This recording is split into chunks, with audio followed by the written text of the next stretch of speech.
प्रदत्त व अर्जित परिस्थिति में अंतर। तो कल हमने बात करी थी अर्जित परिस्थिति के बारे में। अर्जित परिस्थिति जो व्यक्ति अपनी योग्यता के अनुसार प्राप्त करता है वह अर्जित परिस्थिति होती है। अर्जित परिस्थिति के निर्धारक तत्व भी कल हमने बताए थे, जिसमें था संपत्ति, व्यवसाय, शिक्षा, विशेषीकरण एवं श्रम विभाजन, राजनीतिक सत्ता, विवाद संबंधी तथा उपलब्धियाँ। संपत्ति द्वारा भी व्यक्ति अर्जित परिस्थिति को प्राप्त कर सकता है, क्योंकि इसके द्वारा उच्च स्थितियों से संबद्ध समस्त सुविधाएं प्राप्त की जा सकती है। संपत्ति उच्च परिस्थिति का आधार तो है, लेकिन वह तभी व्यक्ति के लिए सम्मानीय हो सकती है जब उसे वैध तरीके से अर्जित किया जाए। दूसरा हम बात करते हैं व्यवसाय। तो व्यवसाय भी अर्जित परिस्थिति का ही आधार है। उच्च व्यवसाय जैसे प्रशासनिक पद, डॉक्टर, इंजीनियर आदि को उच्च परिस्थिति तथा धोबी, मजदूर, नाई आदि को निम्न परिस्थिति प्राप्त होती है। अतः व्यवसाय सामाजिक परिस्थिति का निर्धारक तत्व कहलाता है। तीसरा इसमें निर्धारक तत्व है शिक्षा। तो शिक्षित व्यक्ति उच्च परिस्थिति प्राप्त करता है, अशिक्षित व्यक्ति सामाजिक दृष्टि से निम्न परिस्थिति को प्राप्त करता है। फिर है विशेषीकरण एवं श्रम विभाजन। किसी विशेष योग्यता वाले व्यक्ति को अपनी योग्यता का प्रदर्शन करने का अवसर श्रम विभाजन प्रदान करता है, क्योंकि इससे व्यक्ति उच्च परिस्थिति प्राप्त कर सकता है। उच्च जीवन स्तर व्यक्ति को सामाजिकरण की शिक्षा प्रदान करता है, क्योंकि विशेषीकरण से व्यक्ति अधिक कुशल स्थितियों को प्राप्त करने योग्य बन जाता है। नेक्स्ट है राजनीतिक सत्ता। शासक और शासित का भेद राजनीतिक सत्ता के आधार पर ही किया जा सकता है, जिससे सामान्य जन की तुलना में अधिकार प्राप्त व्यक्ति की परिस्थिति उच्च होती है। नेक्स्ट है विवाह संबंध। तो वैवाहिक संबंध भी व्यक्ति को अनेक परिस्थितियाँ प्रदान करता है, जैसे पति पत्नी, माता पिता, जीजा जीजी, वधू भाभी आदि विवाह से अनेक परिस्थितियाँ प्राप्त हो जाती हैं। नेक्स्ट है उपलब्धियाँ। तो कुछ अर्जित परिस्थितियाँ इस प्रकार की होती है जिन्हें केवल श्रम परिश्रम द्वारा ही प्राप्त किया जा सकता है, जैसे अच्छे खिलाड़ी, आविष्कारकर्ता, साहित्यकार, संगीतकार आदि प्रयास से ही बनते हैं। अब हम बात करते हैं प्रदत्त तथा उच्च परिस्थिति में अंतर के बारे में। तो प्रदत्त परिस्थितियाँ व्यक्ति को समाज द्वारा प्रदान की जाती हैं, इसके लिए उसे स्वयं कोई प्रयास नहीं करना पड़ता, जबकि अर्जित परिस्थितियों को व्यक्ति स्वयं की योग्यता, क्षमता एवं कुशलता से प्राप्त करता है। प्रदत्त परिस्थिति के निर्धारण में व्यक्ति का वंशानुक्रम, माता पिता की स्थिति, लिंग, आयु, नातेदारी, सामाजिक कारकों पर विशेष ध्यान दिया जाता है। प्रदत्त परिस्थितियाँ अपेक्षाकृत स्थिर होती है, जिसमें कोई परिवर्तन नहीं होता है। प्रदत्त परिस्थितियाँ मुख्यतः समाज की सांस्कृतिक व्यवस्था एवं सामाजिक मूल्य के अनुसार निर्धारित होती है, जबकि अर्जित परिस्थितियाँ समाज की आर्थिक व्यवस्था से संबंधित होती हैं। नेक्स्ट हम बात करते हैं अर्जित तथा प्रदत्त परिस्थिति में अंतर। तो प्रदत्त परिस्थिति व्यक्ति को समाज द्वारा प्रदान की जाती है, जिसके लिए उसे स्वयं प्रयास नहीं करना पड़ता, जबकि अर्जित परिस्थिति को व्यक्ति स्वयं की योग्यता एवं क्षमता से सरलता से प्राप्त कर लेता है।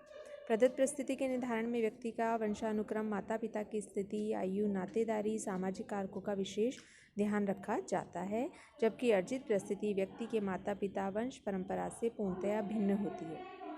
प्रदत्त परिस्थिति अपेक्षाकृत स्थिर होती है, इसमें कोई परिवर्तन नहीं होता है। प्रदत्त परिस्थितियाँ मुख्यतः समाज की सामाजिक व्यवस्था एवं सामाजिक मूल्यों के अनुसार होती है, जबकि अर्जित परिस्थिति समाज की आर्थिक व्यवस्था से संबंधित होती है।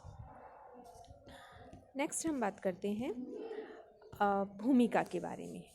तो भूमिका क्या है, इसके बारे में हम सब समझते हैं। सबसे पहले तो जैसे कि कल मैंने बताया था आपको, परिस्थिति समाज द्वारा एक दिया गया स्थान होता है व्यक्ति का समाज में, जबकि भूमिका से तात्पर्य ऐसे कार्यों से है जिन्हें एक विशेष स्थिति में होने के कारण दूसरे व्यक्ति किसी से पूरा करने की आशा करते हैं। सामान्यतः एक परिस्थिति धारण करने के कारण व्यक्ति जो कार्य करता है वह उस पद की भूमिका है।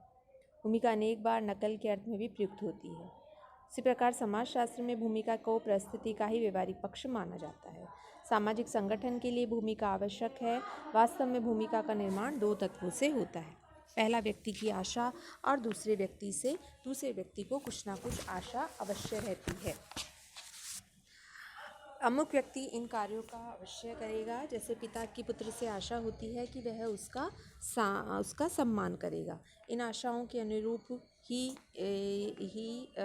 उसकी अनुरूप पूर्ण किए जाते हैं, कुछ प्रक्रियाएं होती हैं। यानी जब जिसकी जो परिस्थिति होती है उसके अनुसार ही उससे कार्य की तुलना की जाती है, उससे कार्य की एक्सपेक्टेशन की जाती है। इसको हम भूमिका कहते हैं।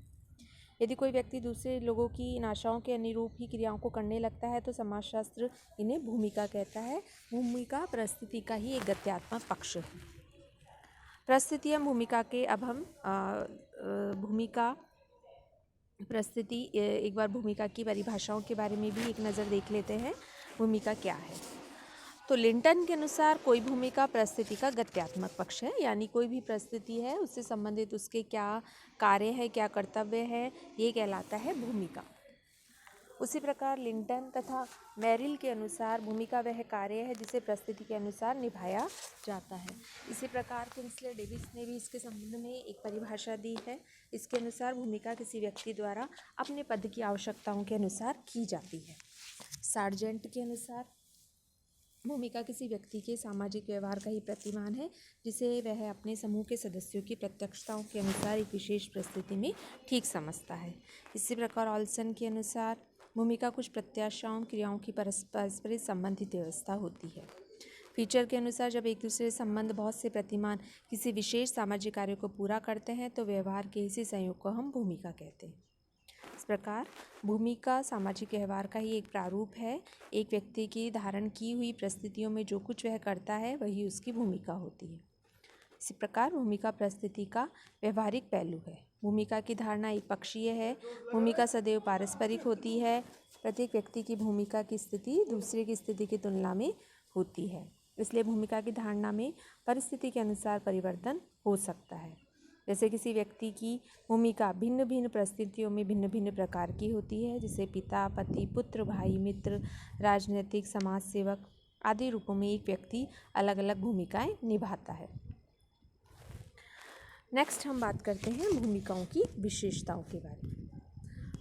भूमिका की विशेषताएं हैं, जैसे भूमिका का अर्थ उन व्यवहारों से संपूर्णता से होता है जिन्हें एक परिस्थिति धारण करने के कारण व्यक्ति से पूरा करने की आशा की जाती है। भूमिका का निर्धारण एक विशेष संस्कृति के नियमों द्वारा होता है, अर्थात संपूर्ण समाज द्वारा भूमिका की स्वीकृति दी जाती है।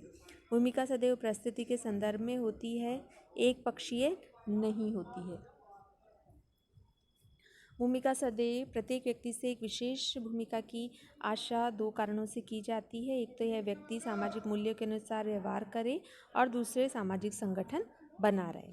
प्रत्येक व्यक्ति की भूमिका प्रत्येक क्षेत्र में भिन्न भिन्न होती है तथा भिन्न भिन्न व्यक्ति द्वारा भिन्न भिन्न से निभाया जाता है। भूमिका भी परिस्थिति की भांति प्रदत्त या अर्जित दो प्रकार की हो सकती है। जैसे एक स्थिति के सभी व्यक्तियों की प्रदत्त भूमिका तो समान है, लेकिन अर्जित भूमिकाएं भिन्न भिन्न है। भूमिका स्थिर नहीं होती है, इसे समय समय पर परिवर्तित किया जा सकता है। तो इस प्रकार आज हम भूमिका के संदर्भ में हमने पढ़ा।